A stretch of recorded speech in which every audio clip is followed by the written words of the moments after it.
अष्टावक्र गीता प्रथम प्रकरण सूत्र 11। मुक्ति का अभिमानी मुक्त है और बुद्ध का अभिमानी बुद्ध है।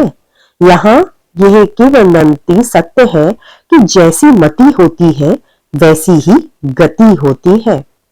इस सूत्र में अष्टावक्र कहते हैं कि जैसी मति होती है वैसी ही गति होती है। ये अध्यात्म का एक सूत्र है। एक सूत्र और है कि अंतमति सो गति।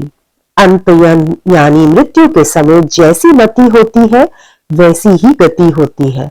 इस मत की पुष्टि के लिए कई कथाएं हैं। कृष्ण ने गीता में कहा कि अनासक्त पुरुष कर्म करता हुआ परम पद को प्राप्त होता है। जनक आदि ज्ञानी जन भी आसक्ति रहित कर्म द्वारा ही परम सिद्धि को प्राप्त हुए। गीता में यह भी कहा है, योगः कर्मस्य कौशलम, योग ही कर्म में कुशलता है। जो योग में स्थित होकर अर्थात स्थित प्रज्ञ होकर कर्म करता है वह भी मुक्ति का अधिकारी है। अध्यात्म में ऐसे अनेकों उदाहरण हैं जिनसे यह सिद्ध होता है कि कर्म बंधन नहीं है। उसके प्रति जो आसक्ति है, जो राग है, वही बंधन है। बंधन के भय से कर्म छोड़ देना भी पाप है एवं आसक्ति त्याग कर कर्म करना भी मुक्ति का साधन है। अतः पाप पुण्य कर्म में नहीं, आसक्ति में है। निष्काम कर्म बंधन नहीं बनता। इस कर्म के संबंध में बड़ी भ्रांत धारणाएं फैली हुई है कि कर्म बंधन का कारण है, किंतु वे कर्म बंधन बनते हैं जो आसक्ति, राग, द्वेष, ईर्ष्या, बदला लेने की भावना आदि से किए जाते हैं।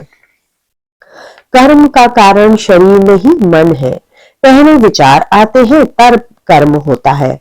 मृत्यु के बाद शरीर तो छूट जाता है किंतु मन साथ जाता है। मन के साथ विचार, वासनाएं, आकांक्षाएं, इच्छाएं, उपेक्षाएं आदि हैं। उपनिषद कहते हैं मन ही बंधन और मुक्ति का कारण है। मन में जैसी भावना होती है वैसी ही मनुष्य की गति होती है।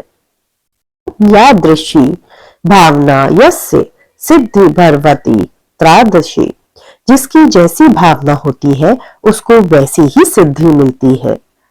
पाप पुण्य का फल न कर्म में होता है न उसके फल में, वह तो कर्ता की भावना में होता है। इसी तथ्य को अष्टावक्र कहते हैं कि मैं मुक्त हूं। ऐसा जो मानता है वह मुक्त है तथा अपने को जो बुद्ध मानता है वह बद्ध है। केवल दृढ़ निश्चय के साथ मानना ही पर्याप्त है। मुक्ति कृत्य का परिणाम नहीं, ज्ञान का फल है। आत्मज्ञानी भी यदि अपने को बद्ध मानता है तो वह भी मुक्त नहीं है, वासनाग्रस्त है। वासनाएं उसे फिर खींच लेंगी। आत्मज्ञान के बाद भी उसे मुक्ति की भावना करना आवश्यक है। ये सभी कर्म बंधन अज्ञानी के लिए है। अज्ञानी यदि ये मान भी ले कि मैं मुक्त हूं तो भी वह मुक्त नहीं हो सकता। ऐसा मानना पाखंड मात्र ही है। यहाँ ये भेद समझ लेना आवश्यक है कि यह सूत्र आत्मज्ञानी के लिए सत्य है, अज्ञानी के लिए नहीं कहा गया है। इति श्री सूत्र 11। कल फिर मिलते हैं एक नए सूत्र के साथ। तब तक के लिए नमस्कार।